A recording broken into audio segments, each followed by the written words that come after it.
My name is Reihan Salam, and I'm a fellow at the National Review Institute. We're here today to discuss immigration policy. Immigration policy has emerged as one of the most contentious issues in the country at large, but also as one of the most contentious issues on the political right. And I'm joined here today by three very distinguished panelists. We have Kristie De Pena, who is the Immigration Policy Counsel at the Niskanen Center, Mark Krikorian, the Executive Director of the Center for Immigration Studies, and Heather MacDonald, the Thomas W. Smith Fellow at the Manhattan Institute. Thanks for joining me, guys. So our goal for this panel today is to really clarify some of the disagreements within the right on immigration, and also to look ahead to potential federal immigration legislation, what it might look like, what it ought to look like. So first, I'll just start by talking about the distinction between legal and illegal immigration. I'd say for the last 20 to 30 years or so, this has been considered the most important, crucial distinction in immigration policy, and it's also been a big source of the controversy around comprehensive immigration reform efforts. Yet, Mark, you've argued that the distinction between legal and illegal immigration isn't necessarily the most important immigration policy question. Yeah, absolutely. I mean, obviously it matters significantly in that illegal immigrants are illegal. And so it's not that there's no difference. It's just that almost all the concerns other than the rule of law and kind of basic order issues that we talk about with regard to illegal immigration also apply to legal immigration. And there's something like 3 times as many legal immigrants as there are illegal aliens. So if there are issues with regard to assimilation, with regard to public services, impact on education, all of that stuff, there's really not that much difference. If you have an illegal immigrant, if you have a legal immigrant without, well, let me put it this way, if you have an illegal immigrant who only has an 8th grade education and you give him a green card, he still only has an 8th grade education. It's not like in The Wizard of Oz where you give the scarecrow the diploma and he starts, quoting Pythagoras. So we have focused way too much, in my opinion, on the illegality. It's not that it's unimportant, it's just that it's an easy way for a lot of politicians, and frankly, even just regular people, to avoid thinking about the broader issues of immigration and focus just on the illegality. Kristie, the Gang of 8 bill looked as though it was inevitably going to pass. There was an enormous amount of confidence. People had been working on comprehensive immigration reform under the Bush administration, and a very similar package was being pushed during the Obama years as well. What went wrong from your perspective?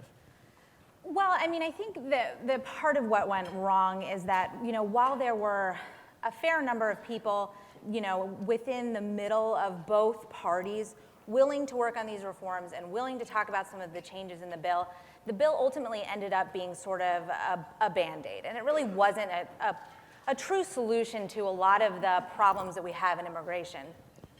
And this time around, ideally, a good reform bill or a package of bills, which is much more likely to happen, is going to have the support of not only, the middle portions of each political party, but is also going to have the support of President Trump as well. And that's going to make a big difference. Yeah, if I could, that's basically, I don't disagree, but I think there's an underlying problem that explains why both Bush's amnesty push back in 2006 and 2007 failed, as well as the Gang of 8, and that is a basic trust gap. That people nobody believes the promises that if we legalize the illegal immigrants today, we'll enforce the law tomorrow. It's the old Wimpy in Popeye where he says, I'll gladly pay you Tuesday for a hamburger today. And he gets the hamburger and he never pays you. Well, that's what happened in 1986, where we had an amnesty in exchange for promises of enforcement that weren't kept. And so this is essentially based on the same idea. Amnesty now, in addition to increasing immigration, and we promise to enforce the law down the road. Nobody believes that. Heather, there are some early indications that over the short tenure of President Trump, we've seen a marked decrease in the number of unauthorized entries into the United States. Are there any lessons we can take away from that? Yes, law enforcement works. The rule of law matters. You send signals for better or for worse. You send a signal when you're not enforcing the law that we allow our immigration policy to be determined by people outside of the country in their decisions to come in. And when you announce that, in fact, you are going to take the rule of law seriously, people respond. This is a message we learned in New York City with policing. That should be understood by every police chief today, that whether you decide to enforce the law or not, you do change behavior. And certainly one of the greatest travesties that we're experiencing today, and that I applaud President Trump for focusing on so relentlessly, is the sanctuary city movement, where you have big city police chiefs who should know better, betraying everything they understand about law breaking in order to coddle the illegal immigration lobby. And so they are saying it doesn't matter that an illegal alien has committed a low-level crime. We are going to prevent ICE from even making an inquiry about that illegal alien criminal. That is a constitutional violation of the highest order for the locals to defy federal authority this way, but it also undermines the public order, the sense of cities being in control that big city police chiefs otherwise understand. Kristie, tell me about your sense about the recent change in priorities vis-a-vis immigration enforcement. Do you have as sanguine a view as Heather, or do you see things differently? I see things slightly differently. Certainly, enforcement is a huge part of immigration reform. It absolutely has to be. But you also have to consider why people want to come to the United States and address those issues. We are constantly going to see people wanting to violate our sovereign borders to come here to work. If we can better change our guest worker programs and some of the other reasons that people try to violate our border sovereignty, we can focus more on collecting the criminals that are hiding in our cities, making sure that there's not drug traffickers running across the border, but that has to work hand in hand.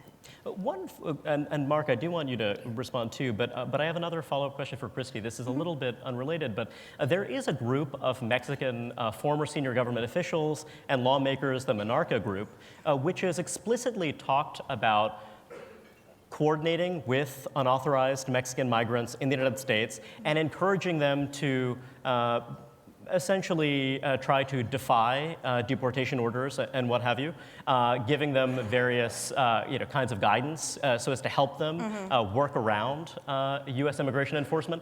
I wonder, do you believe that these efforts aid the cause of advocates of increased legal immigration, or do you think that they hinder it? I think anything that violates the rule of law is a hindrance. Whether or not that law needs to be changed is a separate discussion, but we should not be advocating for anyone to violate the law as it stands. Mark, you wanted to follow up? Well, yeah, I wanted to respond to Kristie's first point that, in effect, and I'm simplifying it here, but in effect, we need to let the people who want to come in that way legally, that way they won't come in illegally. And the fact is, there's no practical limit to the number of people who would want to come to the United States. Obviously, in the first year, it wouldn't be 10 million people, but over time, there are hundreds of millions of people abroad who would move here if they could, and it's not just dependent on labor market demand, because, frankly, living on the street in the United States beats living in a hut in much of the world. So that my point here is that we can never meet the demand for immigration to the United States simply by increasing the numbers and thereby eliminating illegal immigration. It just doesn't, it can't work that way. We're going to have limits, and we're going to have to enforce those limits. I completely agree. We do need to have limits, and we will probably never meet the demand of all of the people that want to enter the United States. 100% agree. But that's where lawmakers come in to make sure that the limits that we have in place make sense for the United States and for humanitarian reasons abroad as well, and that we set smart limits on these policies so that we can set an amount of people to come in that makes sense, rather than sort of coming up with these arbitrary numbers that haven't really served any purpose in the past. Heather, just to pick up on this theme, I wonder, isn't it fair to say that what might make sense for example, low-wage employers might be different from what makes sense from the perspective of taxpayers who are concerned about safety net benefits and what have you? Well, if you want to see the future of the country, if we retain the immigration status quo now, I invite you to go to my home state of California, because it is on the vanguard of the radical demographic change that has occurred thanks to what is virtually an open borders policy that favors mass, low-skilled immigration. California used to be the leader in education from K to 12. We were, in the 50s and 60s, California led the nation in the quality of high school graduates. Today, it resembles a southern backwater like Mississippi, Alabama, or Arkansas, with all due respect to those wonderful states, but they're not necessarily at the top of the educational heap.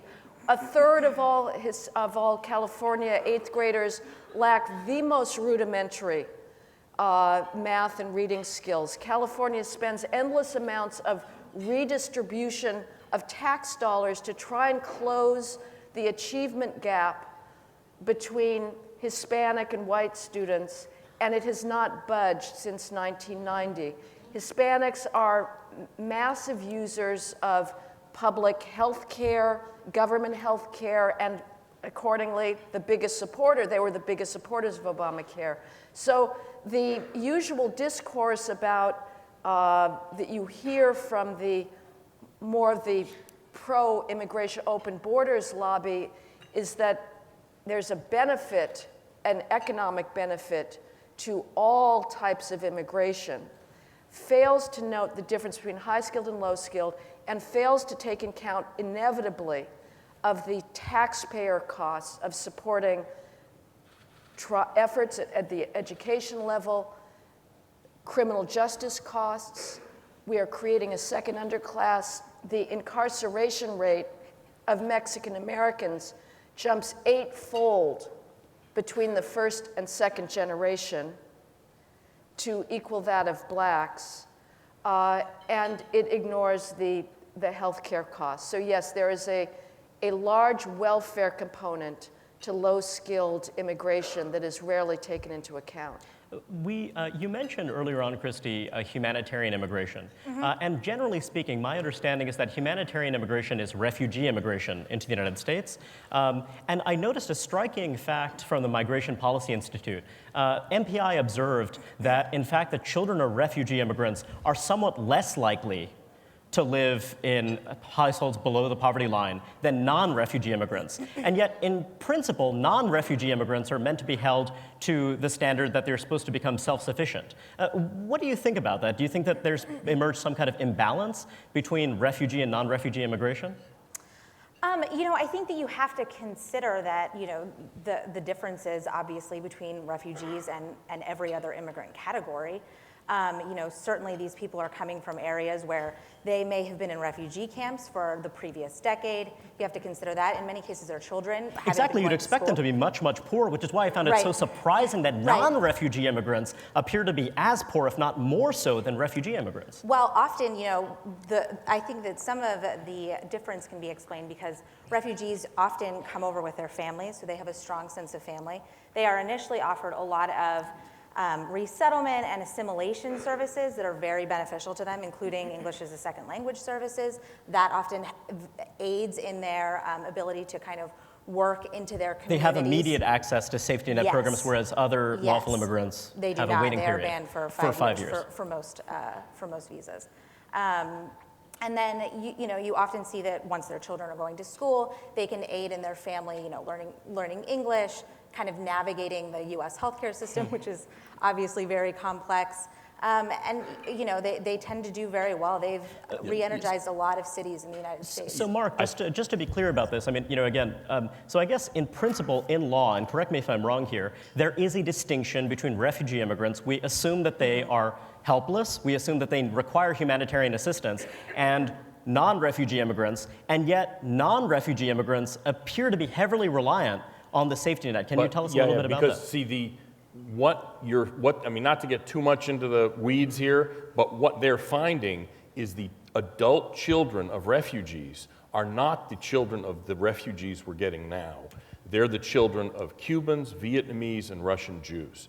In other words, part of this is a function of where the refugees came from and their level of education when they got here. So we're looking at the children of an earlier wave of refugees, and today's refugees are dramatically different in their human capital and their education. I just want to focus a little bit on what we know about safety net reliance for non-refugee immigrants, because there is a 5-year limit, yet most lawful immigrants in the country have been in the country for longer than 5 years. Yeah, we actually looked at the census survey that does the best job at getting at use of welfare.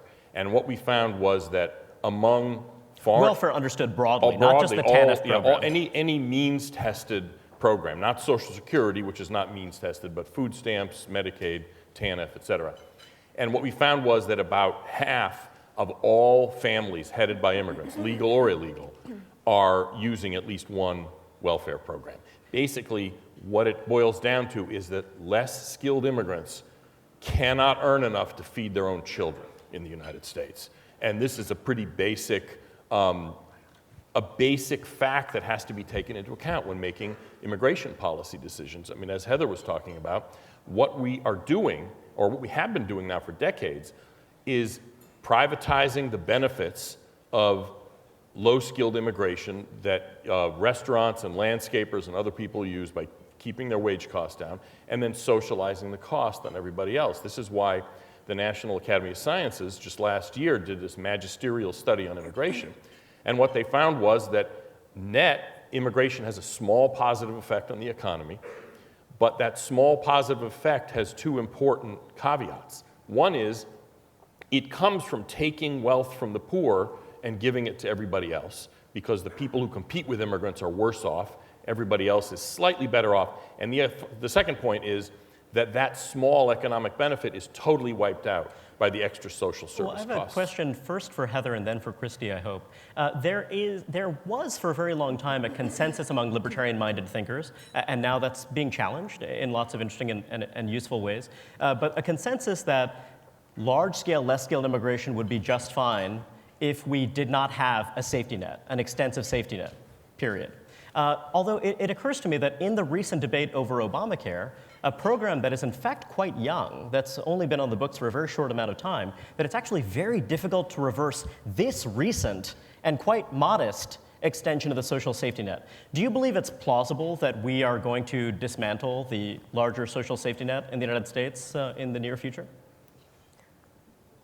I don't think that the ACLU and the La Raza are going to go away in the near future. And so they are going to be pressing the notion that everybody is entitled to government support. So I don't think it's likely. But even so, if we carry out that thought experiment and say that the importation of poverty, of multi-generational poverty, that is occurring with mass low-skilled immigration is not met with government programs, I'm still not certain that it's a net benefit, because you still have people who are not advancing, that are not necessarily adding to the nation's ability to compete. Social capital matters, culture matters. And the usual trick is, when people are talking about more immigration, is to invoke Sergey Brin. And obviously, he's an immigrant that we were right to bring in. His parents came, they were PhDs in mathematics from Russia. It's pretty predictable that he is going to be a major contributor to American innovation and competitiveness. But the endless importation of people with, as Mark says, 8th grade or 3rd grade education, and a culture that reflects their own countries is not necessarily the way to go, regardless of whether they're using welfare programs or not. Niskanen takes a somewhat different view from other libertarian think tanks on the virtues of the safety net. Can you tell us a bit about that? Yeah, I think first we need to talk about this idea that all low-skilled immigrants are coming to the United States and settling here permanently. with the right program, you can ensure that we are getting the low-skilled guest workers that we need, and they don't necessarily have to live in the United States. There are a lot of solutions out there that sort of eliminate any opportunity that they would have to be dependent on a welfare program. But getting more to your question. Although, are you concerned about the civil liberties implications of that? Because, for example, if you have a child on U.S. soil, that child is a U.S. citizen. And I wonder, because what the Canadians do is they literally have gender-segregated labor camps isolated from major cities. Yes. And also, there's a question of renewability. Can I renew my guest worker status, et cetera? There are many folks in agriculture and tourism, for example, who want a consistent, stable workforce over time. So I wonder if some of those things that would ensure that guest workers are indeed temporary might actually cut against some of these civil liberties concerns. Yes, and I mean, you know, Canada does have their own kind of idea about how to regulate it. I think that there is probably a solution in incentivizing people to leave and return to their home country and then come back to work based on whatever type of visa it is. Or, you know, do a wage withholding process whereby they can get a portion of their wages as long as they leave. There are a couple of solutions out there that kind of make sense. But kind of getting back to this idea of, you know, immigration, yes, welfare, no, it's kind of a political non-starter. We're never going to get rid of all of our social safety net programs, no matter how much everybody hates it or loves it or is somewhere in the middle. But what we really need to do is enforce the laws that we have on the books, because they are pretty comprehensive. And what the problem with some of these studies is that they aren't quite nuanced enough to identify the people that are using benefits that they are allowed to use and the people that are illegally using those benefits by way of fraud or abuse, et cetera. Mark, it seems as though it's actually not really a matter of fraud. What you were pointing to is the fact that many immigrants, including non-refugee immigrants, are incredibly poor. And I guess the concern you hear, certainly from people on the left, is that if you deny some of these folks access to the safety net, they and their children might suffer. Absolutely. Just first about the guest worker thing, there's nothing as permanent as a temporary worker. No temporary worker program has ever avoided large-scale settlement. It's simply human beings don't work that way. Are you suggesting that people who arrive in the country temporarily sometimes might want to stay a little bit longer? Yes, I am suggesting that. And even if they don't plan it, once they get used to it and they realize the police don't shake you down every time you get stopped, that you realize the cars drive between the lane markers on the roads here and stuff like that. For now, they're like, for now. for now. Their reaction often is, well, why would I want to go back? And if they have kids, I remember I had a cabbie from Ghana, and he said, yeah, I was going to go back, but then my kids who are teenagers now said, you know, are you crazy? We're not going back. So the temporary worker thing is a fantasy. But as far as welfare goes, yeah, fraud is not the problem. I mean, this is often conservatives fall back on this, even when talking about size of government. Waste, fraud, and abuse is the solution. Yeah, there's waste, there's fraud, and abuse. It's the government it's going to happen. But that's not the problem. The problem is low-skilled people who work. This is not people sitting around eating bonbons leeching off the state. This is people who work. But our welfare system is designed to subsidize the working poor with children. And that defines immigrants. And the children, a lot of them are U.S. citizens because they're born here. In fact, most children in illegal immigrant families are U.S. citizens. We're not going to be denying them welfare. If you're going to let in low-skilled people from abroad, just accept the costs. You don't get to complain about it because the costs are going to happen no matter what you do. Kristie raised the possibility that when you're thinking about future immigration reform efforts, you're going to want to do something that's pulling in a much broader coalition of people from both political parties. There are now two emerging legislative efforts. Lindsey Graham, Ramesh Ponnuru, my colleague, recently reported that Lindsey Graham is contemplating a new plan that would have 3 phases to it. The first phase, you would offer legal status to children who entered the country as unauthorized immigrants as minors, and you would have enforcement measures of various kinds attached to it. The second phase is that you would legalize unauthorized immigrants working in the agriculture and tourism sector, and you would make E-Verify mandatory. And the third phase would be we would legalize the remaining unauthorized immigrant population while also shifting to a more skills-based immigration system. Tell me, Heather, do you think that that sounds like a more palatable compromise than the Gang of 8, or does it sound very similar to the Gang of 8 legislation to you?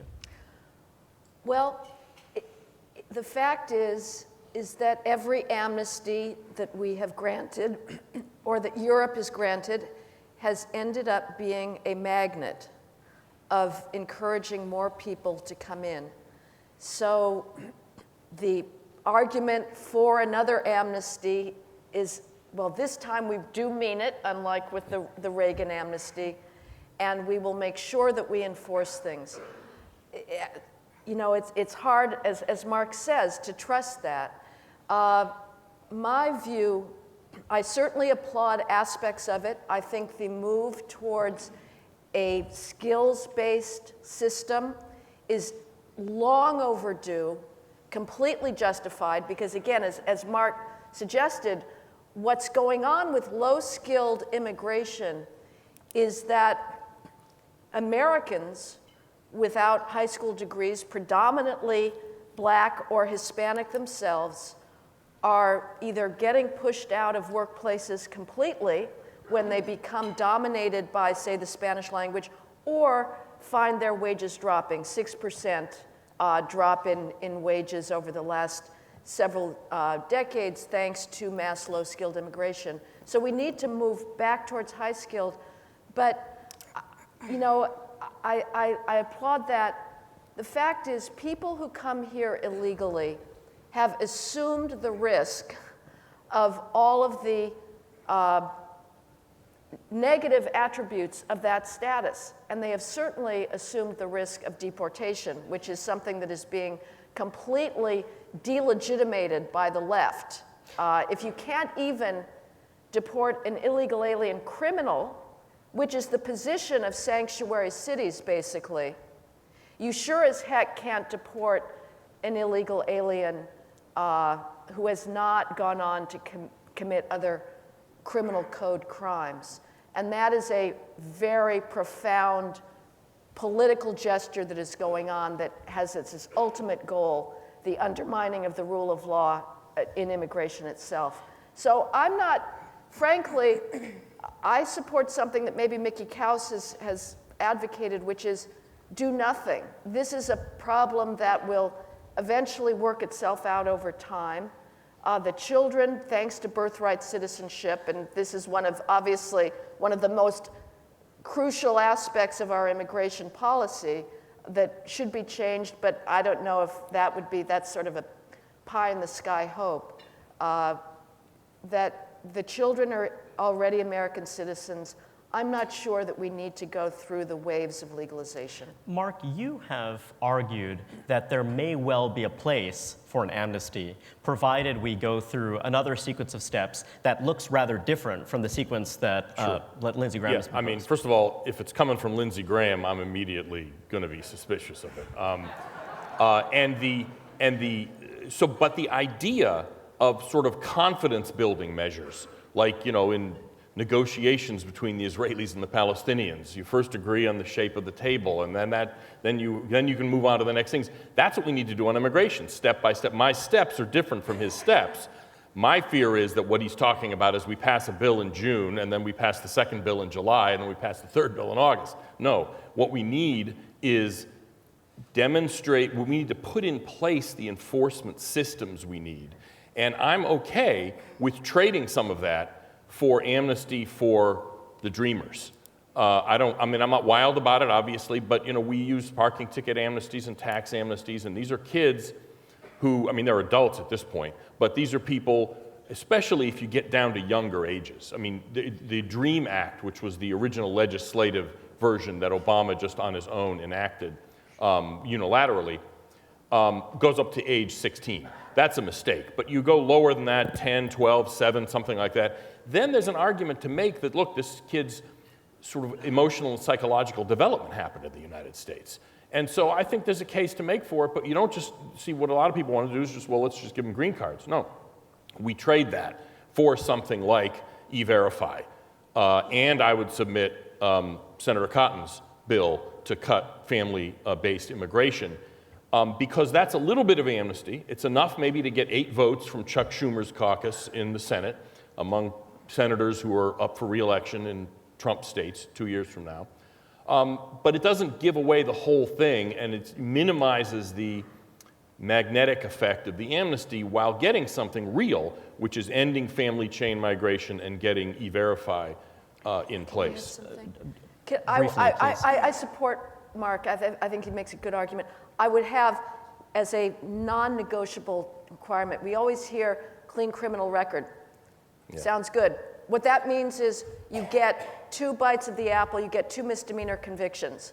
Anybody that knows the criminal justice system knows that to get a misdemeanor conviction often means you've committed a bunch of felonies and you've pled it down. I would say, absolutely, let's have a clean criminal record, and we mean it. There's lots of people, immigrants and non-immigrants, who manage to go through life not committing crimes. It is possible to do so. And so I would say, if you're going to talk about criminal, let's actually take that at its word.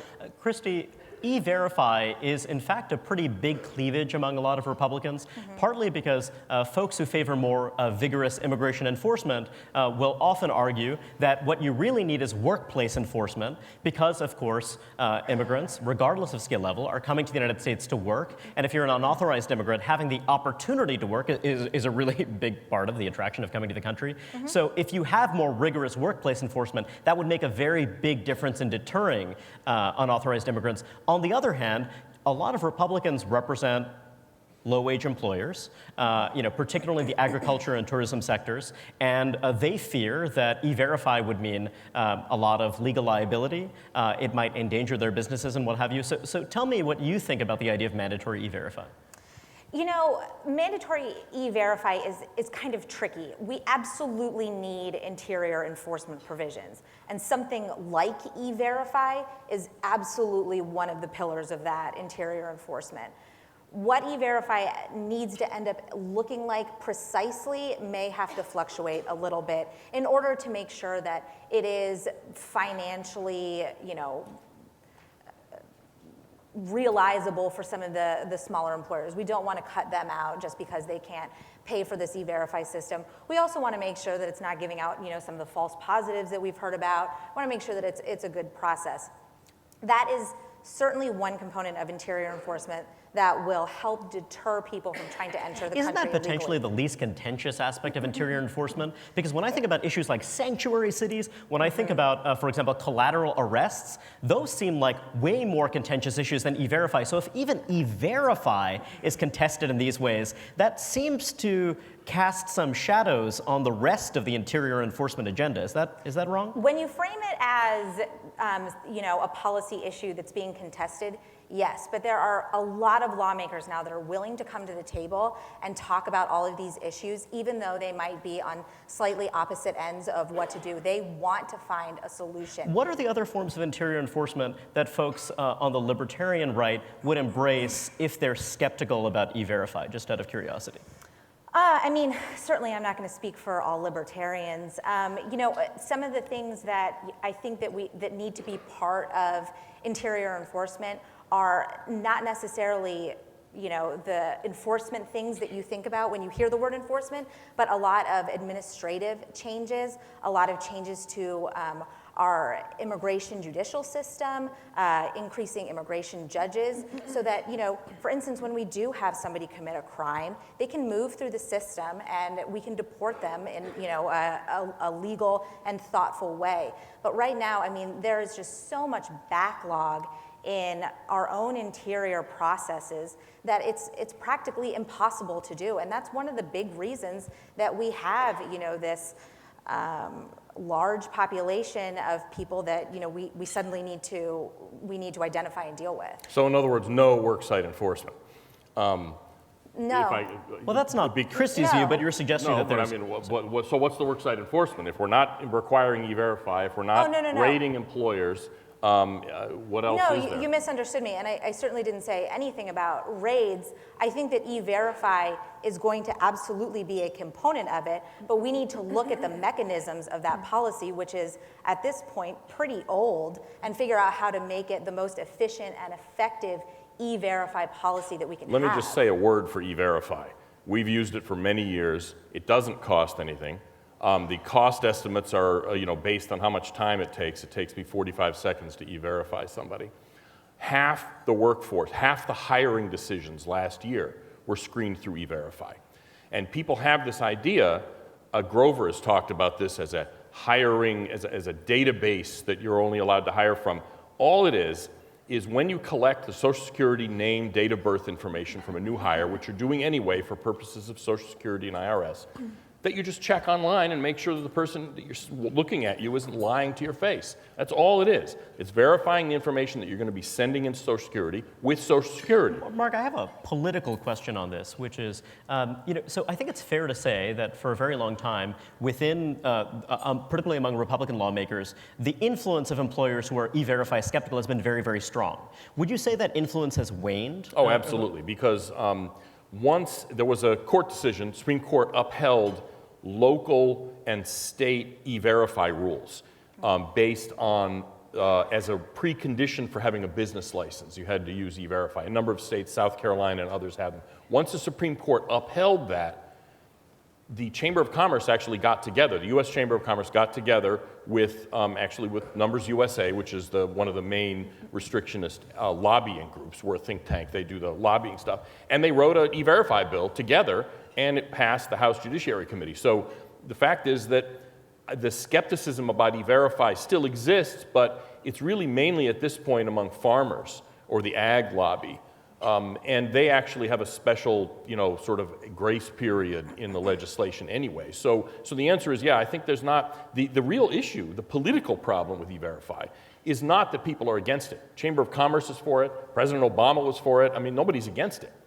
It's that on the left especially, and to some degree among some of the employer groups, they're holding it hostage to getting a legalization. I want to get to a few questions from the audience. And the first one I want to ask you first, Heather, and then I want to ask a follow-up to Kristie. So you were talking about the experience of California with large-scale, less-skilled immigration. Texas is another state that's attracted a large number of less-skilled immigrants, and yet many people, particularly on the right, believe that Texas has had a happier experience with integration and what have you. Tell me, what would you attribute that difference to if you believe that that difference is real? Yeah, I don't know. Dallas and Houston, they have some bad crime problems there. They're at some of the highest rates of crime. I've not been to Texas. I can't comment on it, really. It may be that there's somehow was less of a political influence there, less advocacy groups. I don't know, but it is certainly the case that in places like Los Angeles now, you do have a very vocal advocacy community that is pushing more and more for the disintegration of the rule of law, and you do have stresses on social services.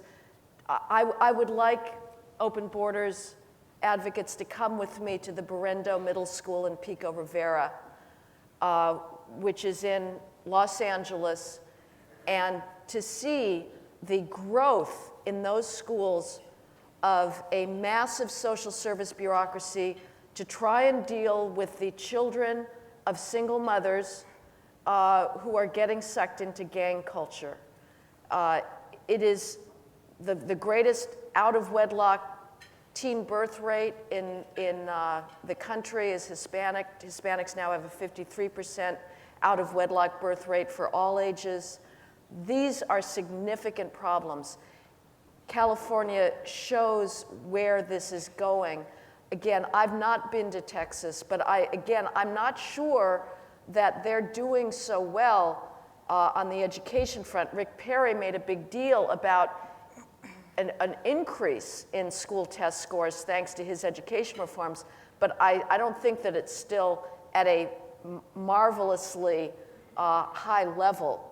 And as I say, the big cities there do have significant crime problems. Kristie, a follow-up question for you. A leading immigration scholar at the Cato Institute has suggested that one of the big reasons Texas has been more successful vis-a-vis low-skilled immigration is that Texas stringently limits access to food stamps and to Medicaid. Do you believe that low-income immigrants in Texas would be better off if they had access to a stronger safety net, or do you think they're better off as they are now?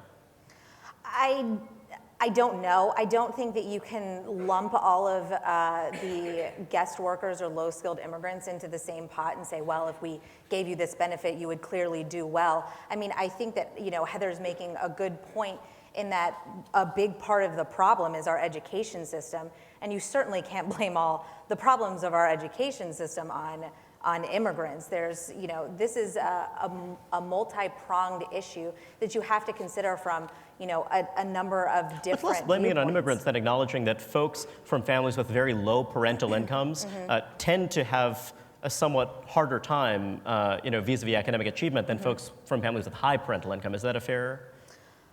I mean, I think generally that's probably a fair characterization. Also, I mean, I believe that Texas does not deny benefits to children, so they are still able to get CHIP benefits if they need them. They're still able to get, the lunch programs if they need them. So that should theoretically impact some of their ability to succeed. But also, as somebody who is from Texas and who spent some time in Corpus Christi, my family's from there. My grandfather was my great-grandfather was an immigrant. My grandfather was a judge in Corpus Christi for decades. A lot of the successes that they have seen there with immigrant populations is that rather than try to isolate them, they try to get them to invest in their communities, and it's been successful in a number of areas. Certainly there are still things that we need to address as far as crime and education, but a lot of it has to do with attitudes and a willingness to try and work with your fellow community members. So I'm afraid I don't have a clock here. I have a number of other questions. If someone could give me a time check, I'd be grateful. Okay, got it. 9:05. We have a number of questions. So one I want to run by you, Mark. This is something that we often hear in the immigration debate these days. Recent studies have concluded that more individuals are crossing the border to return to Mexico. Immigration from Mexico has hit an all-time low. If that's the case, why are strong limits on the number of immigrants coming to the country still needed? Mexican immigration has gone down. That's an unquestionable fact. It's still significant. I mean, we're talking about tens of thousands of illegal immigrants from Mexico still coming every year, but it is lower. And in fact, last year, Border Patrol apprehensions on the Mexican border were actually about 52 or 3% non-Mexican, almost all of them Central American. The rest were Mexican. And part of the reason for that is there's almost no working age men left in rural Mexico to move here. I mean, they've sort of run out of people to move here. Because what we saw, the reason we saw that huge flow into the United States wasn't really NAFTA. It was that Mexico was modernizing. And like every country that modernizes, people move from the country to the city as agriculture becomes more productive. You don't need 10 people to farm the same plot of land. You have one person does the same work. The thing is, we didn't combine NAFTA with stringent border enforcement. And so what happened is that natural movement of people from the countryside to the city, half of it went to the United States. And so Mexico seems to have, if not completed, at least gone a significant way toward that transition from rural to urban. Just to be clear, are you suggesting that Mexico is not the only source of unauthorized immigration to the United States? That was point number two, is that there are 7 billion people in the world who are neither, who aren't Mexican and aren't American, and a lot of them want to come here too. And so what we're seeing now is legal immigration is still 1 million a year. Has anyone ever overstayed a visa to the United States, Mark? No, nobody ever does that. Definitely and in fact, recent research from the Center for Migration Studies, which is on the other side of the debate, but they do some honest research, finds that slightly more than half of new illegal aliens, the ones coming in now, about 1,000 a day, illegal immigrants settle in the United States, more than half of them are visa overstayers. And a lot of them are Mexican too, but it's a much smaller share than the border jumpers. So this is a question for all of you guys as we head out. I want you to look to the future.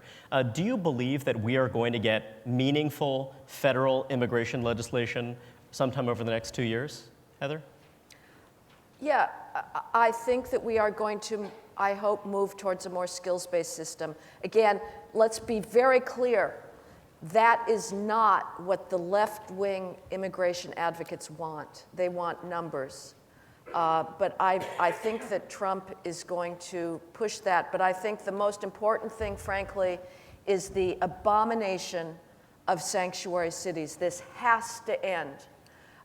It is an insult to the rule of law and makes it very impossible for cities to produce the public order in the streets that is so essential. I fear that we're out of time, so do you want to give a very quick answer, Kristie and Mark? I would love to. Kristie, please. Thank you. Yes, I do. I'm cautiously optimistic, but I think that there are enough people that are not on either the far left or the far right that really want to make meaningful reforms. And some of the frameworks that we've seen out there are pairing the right issues at the right time to make that happen. So ideally, yes. My answer is no.